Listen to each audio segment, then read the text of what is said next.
Hello Rafsan, কই তুই? কাজ করতেছি। কখন শেষ হবে? কেন? তুই একটা বাইক নিয়ে চলে আয় না। আর কোনোভাবেই সম্ভব না, আমি খুব ইম্পর্টেন্ট কাজে আছি।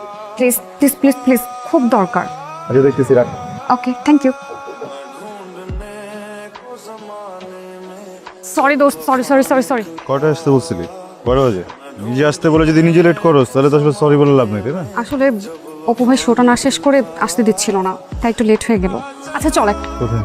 একটা পার্টিতে। কিসের পার্টি? আনিকার বয়ফ্রেন্ড ফাহিম ওদের 1 মান্থ অ্যানিভার্সারি হিসেবে একটা পার্টি থ্রো করেছে। আর আমি না গেলে তো আনিকা খুব রাগ করবে। আমি তো কখনো পার্টিতে একা যাইনি, তাই তোকে নিয়ে যাচ্ছি। Good idea. আমি কাকে? আমার একটা বান্ধবী। তো আমাকে তো দাওয়াত দেয়নি তোর বান্ধবী, আমি কেন যাবো? তো কি হয়েছে, তুই আমার ফ্রেন্ড না? ফ্রেন্ড হিসেবে নিয়ে যাচ্ছিস? বডিগার্ড হিসেবে নিয়ে যাচ্ছিস আমাকে? ওয়াও, তুমি, আমি তো ভেবেছিলাম তুমি আসবে না। Thank you so much for coming. Welcome. আমার বন্ধু রাফসা। হাই। হাই সামিয়া। এই bro, hello Fahim. Rafsan. Baby, চলো সবার সাথে পরিচয় করিয়ে দিই। ইয়া,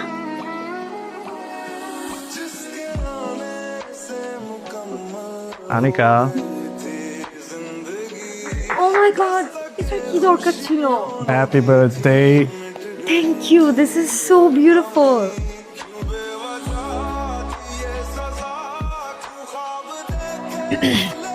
ফাহিম, বাইরে সবাই ওয়েট করছে, আমরা বাইরে যাই। বাইরে ওয়েট করছে তো প্রবলেম কোথায়? This is my house and this is full of privacy. Even the gate is lock. আমার অনেক ভয় লাগছে। কাম অন, ভয় কেন পাচ্ছ? Relax. Fahim please, I'm sorry, I'm sorry Fahim. Relax, relax. Please just give me 2 minutes, please. Please. Sure. Thank you.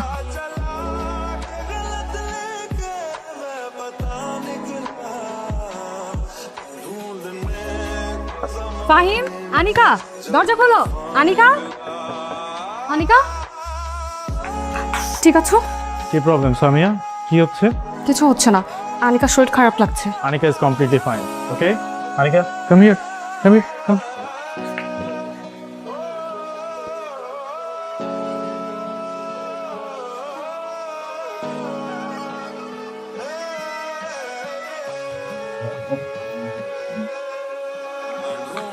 চলো তো।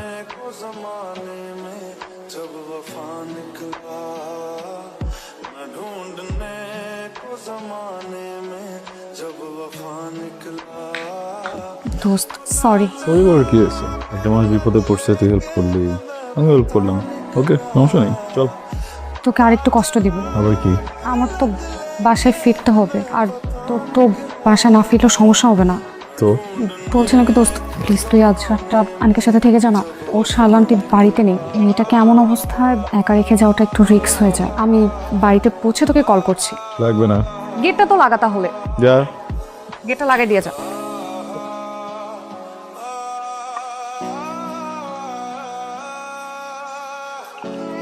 Good morning. শরীর কেমন এখন? ভালো, তুমি যাওনি? আসলে তোমার বান্ধবীর বাইরে থাকা নিষেধ রাতে, so she had to leave. আমার উপর দায়িত্ব দিয়ে গেল, আমি কি করবো? I had to stay. Please. Shaila aunty, তুমি কোথায় ছিলে? জুমাদের ওখানে গিয়েছিলাম। আসসালামু আলাইকুম। ওয়ালাইকুম আসসালাম। কপালের ভাঁজ দেখে মনে হচ্ছে আমাকে দেখে আপনি খুব চিন্তিত। চিন্তা করার কিছু নেই, আমার নাম রাফসান, আমি একজন জার্নালিস্ট। আমি সামিয়ার ফ্রেন্ড, সামিয়া ওর ফ্রেন্ড। ও গতকাল খুব অসুস্থ হয়ে পড়েছিল, পরে আমি সামিয়া দুজন মিলে ওকে এই বাসায় নিয়ে এসেছি। আমি পুরো রাত এখানেই ছিলাম। আবার কপালে ভাঁজ হয়ে গেছে। টেনশনের কিছু নেই, মানে আমি ড্রয়িং রুমে ছিলাম, উপরে যাইনি। বাসা ও দুজনই সেফ আছে একদম। তুমি অসুস্থ হয়েছিল, আমাকে ফোন করলেই পারতে। আরে আমি ঠিক আছি, তুমি যাও, ফ্রেশ হয়ে নাও।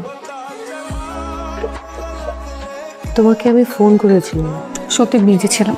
রাফসানের নাম্বারটা তোমার কাছে চেয়েছিলাম, দাওনি। তুমি কি আমার উপর কোনো কিছু নিয়ে বিরক্ত? না। তাহলে রাফসানের নাম্বার দাওনি যে? কেন দিব? তোমার পার্টিতে গিয়ে যা হয়েছে তাকে যথেষ্ট ছিল না? আমার ভুল হয়েছে তোমার পার্টিতে যাওয়া, আর সব থেকে বড় ভুল হয়েছে সেখানে রাফসানকে সাথে নিয়ে যাওয়াটা। তুমি এইভাবে কথা বলছো কেন? দেখো অনিকা, এটা আমার অফিস, তো প্লিজ তুমি এখান থেকে চলে যাও। Rafsan, I am officially sorry. Okay, অসুবিধা নেই। না মানে তোমাকে বুঝিয়ে না বললে তো আর তুমি বুঝবে না। বুঝতে হলে তো বলতে হবে, তাই না? বলো। ফাহিমের জন্য সামিয়াও আজকে আমার সাথে মিসবিহেভ করলো। তোমার নাম্বার চেয়েছিলাম আমি ওর কাছে, কিন্তু দেয়নি। উল্টো আমাকে অফিস থেকে বের করে দিয়েছে। আমি কোনো কমপ্লেন করতে এখানে আসিনি, জাস্ট ছোট্ট একটা রিকোয়েস্ট করবো, তুমিও আমাকে ভুল বুঝে আমার সাথে যোগাযোগ বন্ধ করে দিও না প্লিজ। বোকা মেয়ে, আমি যদি তোমাকে ভুল বুঝতাম সেদিন তো তোমার সাথে থাকতাম না। দেখো, সামিয়া আসলে একটু ভয় পেয়েছে, এই জন্য রাগ। ঠিক হয়ে যাবে, কথা বলবো আমি, টেনশন করো না। প্রমিস। আমি তাহলে আজকে আসি, তোমার নাম্বারটা। Thank you. খামাখা রাগ করতেছিস? খামা খারাপ করতেছি না, তোকে ডেকে নিয়ে একটা বিপদে ফেললাম। আমি চাই না তুই আর কোনো বিপদে পড়। দেখ, মেয়েটা মানুষ খারাপ না, টাইমিংটা ব্যয়। এমন সময় তোর বা আমার উচিত তোর পাশে দাঁড়ানো। মানুষ হিসেবে তো মানুষকে উপেক্ষা করা ঠিক না, তাই না? আমি গেলাম, কেন? আমার সহজ। কি ব্যাপার সামিয়া? আমি আনিকার আন্টি শায়না। ওর শরীরটা ভালো না, কিছুই খাচ্ছে না, তোমার সঙ্গে দেখা করবে, বের হবে। বাবা, তুমি একটু আসতে পারবা? আচ্ছা, দেখতেছি। আচ্ছা, রাখি। জ্বর কেমন? হাত দিয়ে দেখো। শরীর তো পুড়ে যাচ্ছে, খাওনি কেন? ইচ্ছে করছিল না। তারপর বাইরে যাবে, চা খাবো তোমার সাথে। আজকে না, সুস্থ হও তারপর। তাহলে ছাদে গিয়ে কফি খাবো। আমি সুস্থ হয়ে যাওয়ার পর একদিন আমরা বাইরে ঘুরতে যাব, ওকে? যাবো। কফি কেমন? সুন্দর। ছাদ কেমন? সুন্দর। গাছগুলো? সুন্দর। উপরে তাকাও, আকাশটা কেমন? সুন্দর। নিচে তাকাও, আমি কেমন? অসুস্থ। সব কিছু দেখতে নাই, সব কথা বুঝতে নাই। কি হয়েছে? ঝামেলাটা একটু বাড়তেছে, বুঝছো? কোন ঝামেলা? আনিকা, ও একেবারেই আমার দিকে ঝুঁকে পড়ছে। এমন হলো তো বিপদ। মানুষ সারা জীবন একটা সত্যিকারের ভালোবাসা খুঁজে পায় না, সেখানে আনিকা মেয়েটা তোকে এত ভালোবাসে কিন্তু তুই পাত্তাই দিতেছিস না। সমস্যা কোথায়? আমার বাবা মা কোথায় বলো তো? বিদেশে? না, মিথ্যা বলছি। এক্সপ্লেইন কর। তাই আমার বাবা আর মা আমার দেখা বেস্ট, দুজনকে ভয়ঙ্কর রকম ভালোবাসতে হচ্ছে। আমি কখনো আমার বাবাকে দেখি নাই কোনো পরনারীর প্রতি আকৃষ্ট হইতে। সবসময় আমার মাকে নিয়ে ভাবতো। আমার আম্মাও আমার আব্বারে অনেক বেশি ভালোবাসে। সে তো মনে করো সিনেমাও দেখতো না, সারাক্ষণ আব্বার দিকে তাকায় থাকতো যতক্ষণ আব্বা বাসায় থাকতো। কিন্তু এই অধিক ভালোবাসা, বুঝছো, একটা সময় আমার বাবার ফ্রিডম কেড়ে নিতে থাকলো। আব্বা স্পেস পাইতো না, ফ্রেন্ডের সাথে বা অফিসে কোথাও গিয়ে নিজের মতো করে থাকতে পারতো না।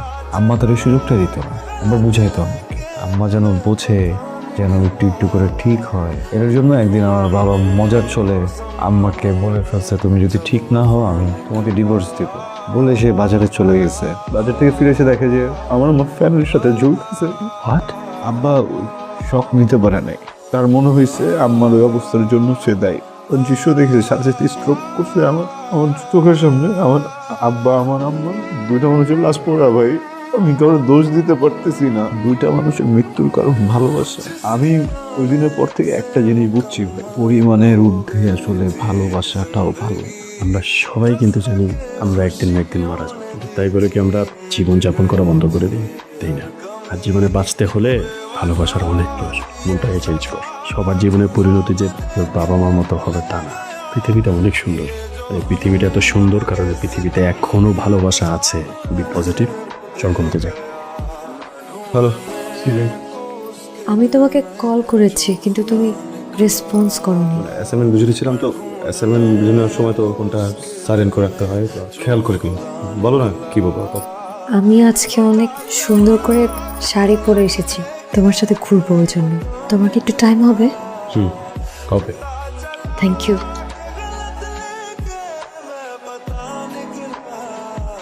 রাফসান, আজকে আমি অনেক হ্যাপি। জিজ্ঞেস করবে না কেন? কেন? আজকে আমি ফাহিমকে অনেক ধোলাই দিয়েছি। হাত দিয়ে? না, ফোন করে এত বকাবকি করেছি, ওরা ভয়ে ফোন কেটে দিয়েছে। কোন রেকর্ডিং আছে? কথা বলেছো, বকা দিয়েছো, রেকর্ড করোনি? আগে এটা নিউজ করে দিত। একটা কথা জিজ্ঞেস করবো, করো। আমাকে তোমার কেমন লাগে? ভীষণ ভালো। রিকোয়েস্ট করি, তুমি আমার প্রেমে পড়ো না প্লিজ। কেন? ভীষণ ভালো লাগার প্রেমে পড়লে একটা সময় সেটা ক্ষয় হতে থাকে। ভীষণ ভালো লাগাটা আর থাকে না। আমি যে জিনিসটার ভয় পেয়েছিলাম সেটাই হলো। আমি কি ভুল কিছু করেছি? রাফসান তো ভালো লাগার মতোই একজন মানুষ। ফাহিমের সাথে প্রেম করে আমার জীবনের সবচেয়ে বড় শিক্ষা হয়েছে, কিন্তু রাফসান আমাকে আনিকা হতে শিখিয়েছে। আমি এখন বুঝি প্রেম আর ভালোবাসার মধ্যে পার্থক্যটা কি। আমি গত 2 দিন থেকে রাফসানকে খুঁজছি।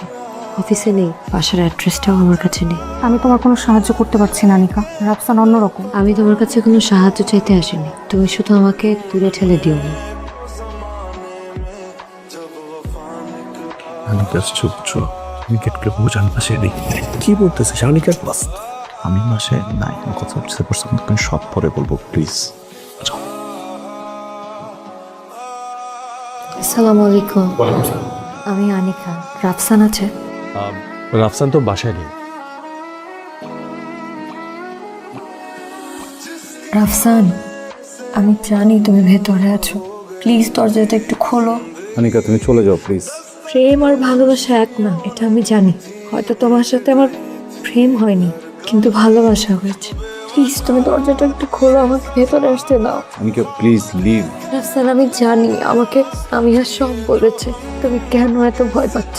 সবার জীবনের কাহিনী একরকম হয় না রাফসান, আমাদের কাহিনী হবে ভিন্ন, যেটা শুধু তুমি আর আমি মিলে লিখবো, যেখানে তোমাকে কোনো কষ্ট পেতে হবে না। প্লিজ এবার দরজাটা একটু খোলো। আনিকা তুমি লিমিট ক্রস করে ফেলতেছো। আমি প্লিজ যাও না এখান থেকে। দেখো তুমি চাইলে দরজা ভেঙে ফেলতে পারবা, আমি নিজে থেকে কোনোদিনই দরজা খুলবো না আনিকা, এই দরজা কোনোদিন খুলবে না। আমি দরজা ভাঙতে আসিনি রাফসান, তোমার আর আমার মধ্যে যে দেয়ালটা আছে সেই দেয়ালটা ভাঙতে এসছি, তোমার ভয় ভাঙতে এসছি। আমি তো জানি ভালোবাসার মানুষের জন্য অপেক্ষা করা কতটা কষ্টের। আমি চাই না এই কষ্টটা তুমি পাও। তোমার যদি কখনো মনে হয় যে তুমি আমার কাছে আসতে চাও, যাতে দরজা খুলেই তুমি আমাকে পাও,